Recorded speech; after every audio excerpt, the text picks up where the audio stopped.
this time a different band, a different bit environment. Here we are basically at EpicFest with one of Napalm Records' band, Windrose. Welcome, Francesco. Hey there, welcome you all. Thank you for the opportunity. No worries. We saw you, I think, 3 or 4 years ago with Glory Hammer, Digging a Hole, singing, and much more. But you have something new, Trollslayer. Yeah, this new album was released last year, and in our opinion, we wanted to go back to the roots of what we were writing, and composing years ago. So we took a step back into folk metal vibes, etc. for this album, and in my opinion, live is very, very funny to play. So I'm then wondering, because there was a note that this album is much more serious and more emotional themed. Do you agree? I guess that the last 2 albums were like this. Warcraft and Trollslayer, they are both more serious and more into emotions, because you have always to do what you feel, to be real. So it's good to follow your heart and put your heart in music and say in the music what you really are feeling in the moment. And then I'm wondering, because I saw your sound engineer, and he told me today that there is a big production on Windrose, and there is a lot of stuff. So can you describe, we'll of course take live videos and so on, but can you maybe tell a bit more how your show looks like nowadays? Nowadays, for this kind of festivals, obviously, for a time reason, we cannot set up all the stuff, but for the new tours that will be in the future, we have in mind to make big productions with a big show of lights, and also good, props on stage. So it will gives more something more to the show. So the show will be more immersive, stuff like this. And this is the point. If you see us with costumes, etc., but you see also the environment that is very cool, and fit with the costume, it's a better thing. Definitely, we would love to see that. Perhaps next time, perhaps Ireland, Dublin. And then you were as well, I think, World Warcraft at the convention in London. So that was, I think, already a big production. Yeah, and that one it was an amazing opportunity. First of all, because everyone grew up playing World of Warcraft, so even us. So it was a big opportunity and a big honor to be there. And second, there was the opportunity to work with big companies, like Activision or Blizzard. So I think that our let's say our collaboration is not finished yet. Maybe we will do something in the future. And how do you think Dwarves and Windrose connect to World of Warcraft? Well, Dwarves in World of Warcraft is a big part of the alliance. So I guess that they have a big slice of story, in that game, and also the costume fit with the game, because with the game itself, because when I was thinking the first time about the costumes, I got inspired by World of Warcraft. Nice. Blue and gold suit with big pauldrons. It's something from World of Warcraft for sure. Yeah, and it's nice. And speaking about dwarves, I haven't seen them at EpicFest. There is an elf, but no dwarves yet. So maybe they will come today. But I'm wondering, how do you fit with EpicFest? With EpicFest, we are very happy to be here, because in Denmark we have a strong fan base. Denmark, Netherlands, all this part of Europe. It's very crowded fan base. So we love to be here, and we would like also to go up in Scandinavia and explore more Scandinavia in the future. So will be good. nice stuff, and I think the dwarves will feel at home in Scandinavia with all the mines here. Yeah, well, I mean, we're perfectly fit. It will be good. It will be good. Nice. And the artwork of Trollslayer, there is a troll or there is a dwarf. Can you tell me more how the name came to be, basically, and maybe a bit about the artwork? So the Trollslayer is a dwarf that didn't accomplish a promise that he made. And for this, he has to find the honor again. And to find the honor, he has to die against the biggest and the strongest enemy that he can fight. So this is the story of the Trollslayer, according with the lore of Warhammer. Okay. And in the 90s or in the 80s, or I mean in the many years ago, there was written also a book that was called the Trollslayer, and it's the story of Gotrek and Felix. That is, Gotrek is a Trollslayer, you know, that fighting every enemy, you know, one by one. It becomes super strong, and to find death, he has to defy the gods themselves. I mean, so I mean, it's a super cool story, you know.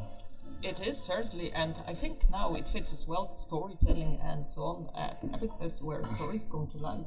Yeah, I mean, it's an epic fest. It says the name, epic. So our music is definitely epic, and people when we arrive probably is already drunk. So even this fits with our music. So why do dwarves dig holes, and where do they dig them? Why? Sorry. What? Where do dwarves dig holes? Well, I mean, it's you want to know the lore of this, or let's say that the dwarves dig where there are good resources, you know, when there are treasures, where there are, you know, stuff to collect, because they are Collectors. they are big merchants. They do, you know, big smiths, so they do weapons, they do rings, they do jewelry in general, and they like gold. I mean, so the dwarves definitely dig where there is something to dig. Otherwise, they will not dig. That's It's okay. that's how the song came to be. Dig a hole. Yeah, I mean, Diggy Diggy Hole, it's a cover from the Yogscast. So we actually spoke with the Yogscast to make the cover about this, and they invented. I mean, they just sung. They just sang this song during one of their live streaming, because they are YouTubers, and another guy, I guess, that wrote the song, or the original song, Diggy Diggy All. So they performed Diggy Diggy All in a studio, recordings, blah blah blah, and it was a massive success.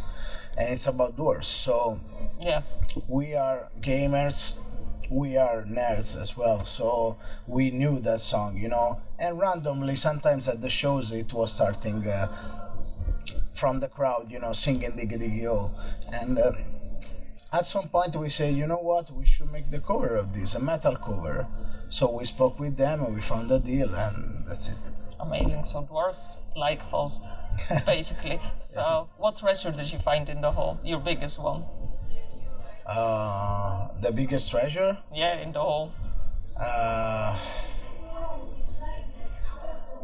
Yeah, let's say in the whole. I don't know what you mean, but I mean, I guess that the biggest treasures that I found is my own career, my dream, you know. So That's the resource you digged up. Yes, Yeah, I yes, think yeah. it's nice. I saw a lot of metal there, and I started to dig, and then until we became one of the most popular band outside. I mean, Yeah, it's great. One of the most, not the most popular. One of the 1,000 bands, I'd say. Yeah, let's go serious now. We had some random questions. Sure. So serious. What's coming up for Windrose? We have the album like released 1 year ago. So I assume you're working on new stuff and more is coming. We have headliner tours and headlining festivals for sure. So it will be an amazing year, and we want to push this album, Trollslayer, because the only tour that we made for the moment is just the tour with Powerwolf, which was massive. I mean, playing every night in front of 15,000 people. I mean, it's crazy. It's something that we never did before. So for us, that tour was amazing. Now it's time to prove, our strength by ourselves in a headlining tour with two big bands. I mean, very, very, very good bands, Orden Hogan and Angus Mac6. Nice, very good. We will play in October, touring over Europe. Grab your tickets. Yeah, grab your tickets now, because they're selling fast. I mean, it's almost a lot of shows. We made the upgrade, but a lot of shows are already sold out. So it will be a crazy tour. And for the next year, we have plans for headlining as well. Then we have big collaborations with other bands. I mean, and we are also working on the new album as well. I mean, we never stopped. So. Nice one. So no spoilers, I think, about the new album. That you will hear in the next year and this year, you will hear Trollslayer, obviously. Which is, I think, as well different as the other albums. So check it out. And yeah, what would you say for people stepping into the first time Trollslayer? Why should they listen to this album? What makes it so stand out? Let's say that Trollslayer, it's an album that it's faster. It has faster paces than the previous ones. But if you are a new listener, you just enjoy the feelings, that the vibes that can give you. You can pass from a epic scene to fun to dance, and then to feel like you are in the battlefield fighting an enemy or stuff like this. So I mean, it gives you a strong feeling of epic feelings, or everything that you expect from a power metal band, but with different vibes than in the past. So awesome. In my opinion, it's very cool. Yeah, I definitely agree with you. It's such a cool album, and I think it shows the growth of the band and so on. So check it out. With this, we are rounding up. Get your copy of Trollslayer. Grab your ticket for the tour that's coming and the upcoming tours. Thank you so much, Francesco, for the interview. So, thank you for the opportunity, and thank you all for watching this and for supporting us. No worries. Have a great day. See you. Bye.